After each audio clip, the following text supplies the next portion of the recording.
मैं high school में थी। मेरी मंगनी फूफी के बेटे के साथ कर दी गई। हमारा ताल्लुक एक गरीब घराने से था।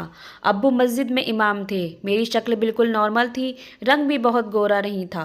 मैं बिल्कुल खूबसूरत नहीं लगती थी, लेकिन अल्लाह का शुक्र है जैसी भी हूँ मैं सेहतमंद और तंदुरुस्त हूँ। यह मेरे लिए काफ़ी है। मंगनी के बाद फूफी का बेटा दुबई चला गया और खूब पैसे कमाने लगा। 2 साल तक मुझसे बात करता रहा, कभी अब्बू के फ़ोन पर, कभी किसी और के फ़ोन से। मैं बात कर लेती। धीरे धीरे बात करना कम कर दिया। फ़ोन आना बंद हो गए। मैं ग्रेजुएट कर रही थी। वह घर आया, लेकिन मेरे सारे ख्वाब तोड़ने के लिए आया था। उसने मुझे इसलिए रिजेक्ट कर दिया कि वह गोरा और स्मार्ट था और मैं काली सी। ना ही मैं खूबसूरत थी, ना ही स्मार्ट। वह मुझसे कहने लगा कि मुझे तुमसे बदबू आती है, तुमको देखकर मुझे डर सा लगता है। मेरे दिल पर अपनी बातों से खंजर चला रहा था। बिना वजह मुझ पे उलझ पड़ा और मंगनी तोड़कर चला गया। मैं बहुत रोई। मुझे अपने काले होने पर गुस्सा आने लगा। मैं अल्लाह से शिकवा करने लगी, मैं काली और बदसूरत क्यों हूँ, और मैं बहुत रोती थी। उसने अपने चचा की बेटी से शादी कर ली। इसकी शादी के दिन मुझ पर जैसे कयामत टूट पड़ी। उसकी दुल्हन बहुत खूबसूरत थी। ऐसा लग रहा था कि ज़मीन पर कोई हूर उतर आई है, और दोनों एक जैसे थे, खूबसूरत और स्मार्ट। मैंने दोनों के लिए दुआ की, दोनों की जोड़ी हमेशा सलामत रहे। इस दिन रोने के बाद मैंने हमेशा के लिए चैप्टर बंद कर दिया। मैं कॉलेज से यूनिवर्सिटी पहुंच गई। मेरे लिए रिश्ते आते, मेरी सूरत को देखा जाता, मेरी सीरत को नहीं।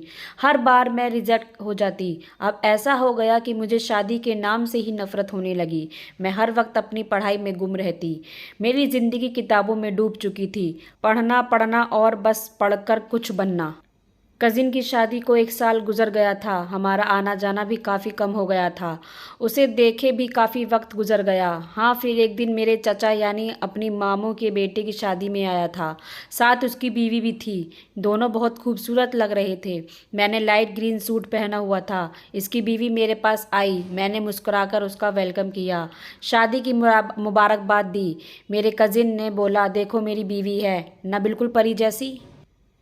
फिर तंज करते हुए बोला, ये कौन सा सूट पहना हुआ है, बिल्कुल अच्छी नहीं लग रही हो इस सूट में, और काली लग रही हो। मेरी आंखों से ना चाहकर भी आंसू गिर पड़ा।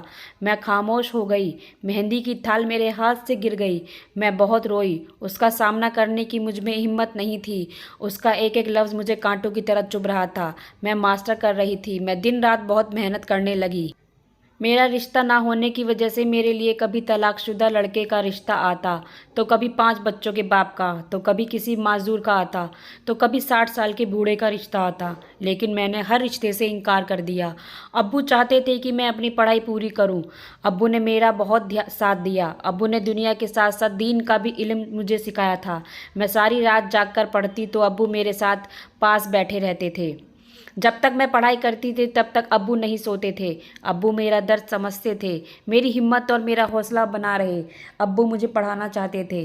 कुछ दिनों बाद मैंने सुना उसने अपनी बीवी को बहुत मारा और मारकर उसका बाजू तोड़ दिया।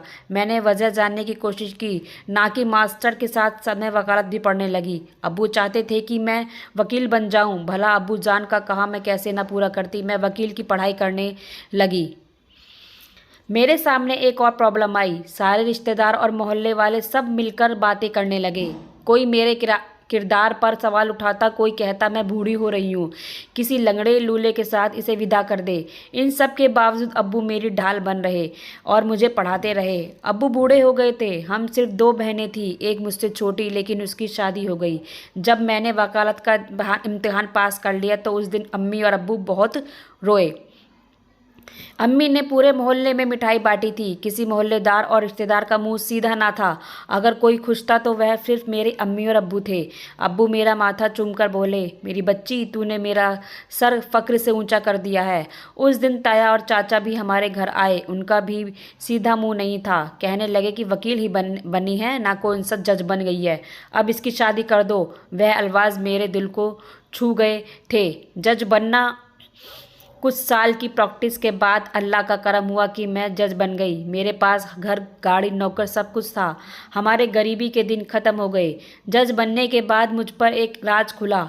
जिस घर में हम रह रहे थे उसे बाबा ने बेच दिया था। मतलब हम अपने ही मकान में किराएदार थे। जज बनने के कुछ महीने बाद ही जज जुनैद मेरे जीवन साथी बन गए। अल्लाह ने मुझे बहुत इज्जत बख्शी। मैं उसका खुदा जितना शुक्रिया अदा करूँ कम है। जुनैद बहुत बाइखलाक और अच्छे इंसान थे। एक दिन हुआ कुछ यूं जो मैं सोच भी नहीं सकती थी। मैं लोगों को केस सुना रही थी। अचानक मेरे सामने एक वकील आया। कहने लगा, मैडम, इसके शौहर ने इसे बहुत मारा है। ये अपने शौहर से तलाक लेना चाहती है। जब मैंने उस लड़की की तरफ देखा तो वह कोई और नहीं, मेरे कज़िन की बीवी थी। वह कज़िन जिसने मुझे 2 साल की मंगनी के बाद मुझे छोड़ दिया था। अब नौबत यहाँ तक आ गई, वह लड़की मुझे देख रही थी। अगली पेशी पर इसके शौहर को भी बुलवाया। वह कज़िन जो मुझे काली बदबूदार करके छोड़ गया था, वह मेरे सामने कटघरे में खड़ा नजरें झुकाए। मैंने दिल पर हाथ रखा और अल्लाह का शुक्र अदा किया। ए अल्लाह, तू बेहतर फैसला करने वाला है। मैंने इस रिश्ते को टूटने के बाद तुझसे कितने गिले शिकवे किए, कितना रोई। हे अल्लाह, मुझे माफ़ कर देना। अगर मैं इसकी जीवन साथी होती तो आज मैं तलाक लेने के लिए यहाँ खड़ी रही होती। उसने मुझे छोड़ा और आज मैं जज हूँ। मुझे ठुकराने वाला मेरे फैसले का गुलाम है। मेरा कज़िन मेरी तरफ रो रहा था। वह मेरे सामने हाथ जोड़कर खड़ा था। उसके माँ बाप भी शर्मिंदा थे। मैंने दोनों को समझाया और घर आबाद करने को कहा। मेरा कज़िन मेरे सामने हाथ जोड़कर वादा करने लगा, मैं अपनी बीवी को कभी नहीं मारूंगा। वह मुझसे कुछ कहने लगा, इतने में मेरे शौहर आ गई। बड़ी कार आकर रुकी। मैं उसमें सवार हुई और वह अपनी बाइक के पास खड़ा रहा था। मैं अपने अल्लाह के सामने सजदों में गिर गई। मैं अल्लाह का जितना शुक्रिया अदा करूं कम है। मैं सब लड़कियों से यही कहूँगी कि वह खुद पर भरोसा रखे। अल्लाह के हर फैसले पर राजी रहो। कोई छोड़ जाए या कोई रिश्ता तोड़ जाए तो दिल पर हाथ रखो और मुस्कुराकर आगे बढ़ जाओ। मैं आपके सामने हूँ, एक काली कलूटी और ठुकराई हुई। अगर आज मैं ठुकराई न जाती तो आज मैं जज ना होती और मुझे जुनैद जैसा बाइखलाक इंसान ना मिलता। मैं अल्लाह की शुक्रगुजार हूँ। आप सब की तरह हूँ। रोना धोना बंद करो, हिम्मत करो और खुद को पहचानो। अपनी किस्मत खुद लिखो। अल्लाह सब देख रहा है। अल्लाह पर भरोसा रखो, वह बेहतर फैसला करने वाला है।